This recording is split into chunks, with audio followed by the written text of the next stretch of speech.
lang naman po kasi kami dito. Dito pala si Erica lumaki. Po. Nakatira kay lolo niya. Po. Ngayon, may bahay na silang bago. Siya po. Di ba pupunta rito si Erica? Mula po nung nung bagong taon po na nung last po, itong nasa ospital po kasi mama noon, pag uwi po namin dito, wala na sila, naghakot na sila ng gamit. Nung paghakot, last year pa? Opo, nung bagong taon pa po. Mula noon hanggang ngayon, hindi siya pupunta rito, napunta naman. Hindi na po. Hindi na pupunta rito. Wala na Ni po dumalaw, hindi. Wala na pong Eric ang pumupunta dito. Pati si Sheila May. Wala na. Okay. Yung mga palabas po ng mga e-lover na sinasabi po nila na monthly may natatanggap si mama. Sila mama, yung mga magulang ko. Meron? Kasi Wala? malingan po yan. So wala palang Wala natatanggap? po yan. Yun po yung gusto kong linisin po talaga na nalalaman po ng tao, binabaliktad po nila eh. Okay. Nakakaya pa. Tay, totoo ba na may tinatanggap kayong pera mula kay John A?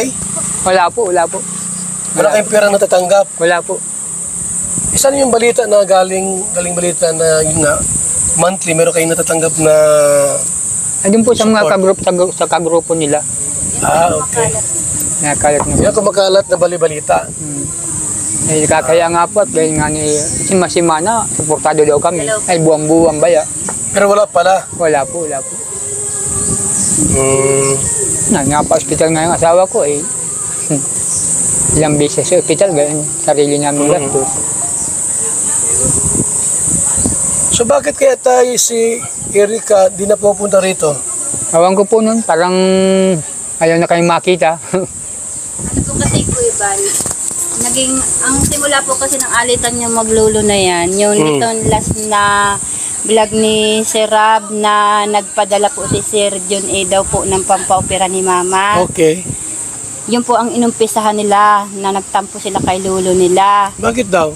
Na dingig naman po nila sa sabi po ni Sir Rab na pampaopera daw po ng matanda tapos allowance ni Eric kapag eskwela at may mga sinabi pa ay nung pag-alis po kasi nila Rab nung po magpapaopera na po si Mama at kinukuha na po ng lolo niya ayaw na po nung bigay po nung dalawa at ang sabi po daw po kasi ni Sheila May nung time na yun kundi naman dahil sa akin kung di ko laging nakakausap si Sir John A hindi naman bibigyan kayo ng perang pampaopera.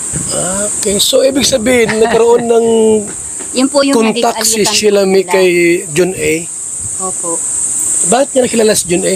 Bakit niya nakilala si John A ni Sheila May? Meron po kasi silang mga GC, mga... May group chat? Po. Tapos, Okay. meron tapos sila na yung... Dati meron po silang GC, tapos meron na silang personalan na usapan na silang dalawa na lang. Ni John A at saka ni Sheila May Saka ni Erica. at ni Erica. Okay. So meron silang private conversation, no? Pag-uusap. Kasi, ano yun? Yung mga... Awan ko po si Sir John kung ano po sinasabi sa kanya naman ng pamangking ko. Kasi yung about kay... Kasi ang nangyari po kasi kung anong sinasabi sa lolo niya, yun din sinasabi kay John Kaya nagdesisyon siya na wag nang ibigay kay Rab yung budget ng bahay. Kasi nga, nag-iisip din siguro na kung saan mapunta. Kaya idinirekta na lang dito kay Sheila May. Siya ang naghahawak ng pera, siya ang nagmamanage. So tayo, hindi totoo tayo na meron kang pera na natanggap buwan-buwan? Ay, wala po, wala po. Wala talaga? Wala po.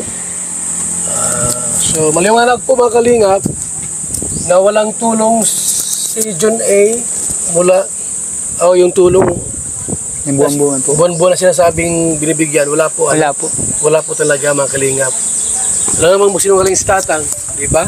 So wala po talaga mga kalingap na tinatanggap si tatay. So ate, ano ang gusto mong mangyari dahil may mga naninira sa iyo na ano yung mga paninira sa yung iba? Kagaya po nung pag-aangkin nila na para ang gusto po kasi nila ng mga e-lover ni Sheila May ilabas pa sa Erica wala naman na sa kalingap.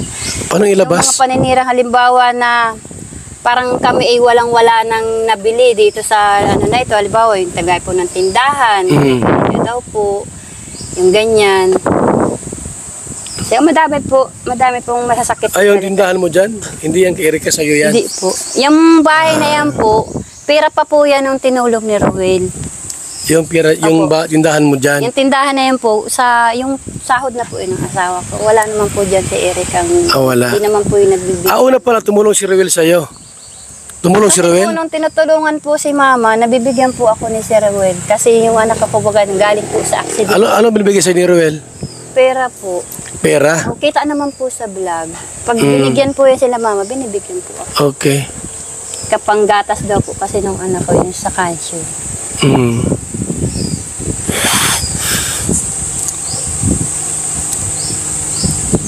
At least nabahayan na sila Erika.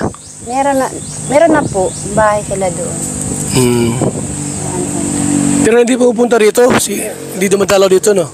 Hindi na po. Mula po nung bagong taon. Hindi na po yun dito nagpunta. Nung kasagsagan pong nasa ospital yan si Mama. Baka may sama ng loob sa inyo. May nagawa kayo hindi maganda kay Erika. Para po sa amin, tiyahin. Ngayon na lang naman po akong siguro may sama ng loob sa akin kasi ako nag-video po. Nag-video Ngayon, po. Pero kung kami po, wala naman po. Nadamay lang po kami dito kay Papa.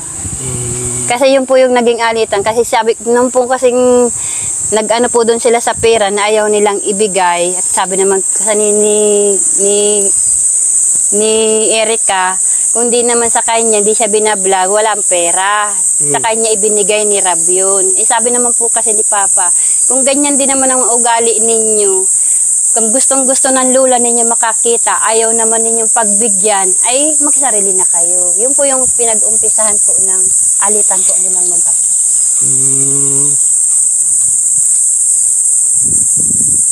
So, nung malabas na ang nakialam, si Sheila may ano? Sila mo po. Dahil may kontak kay John A. Opo. Nandun na rin siguro po yung, malaki rin siguro po ang gusto ni Sir John A. kay Erika. Nandun na rin yata yung, May crush si John A. kay Erika?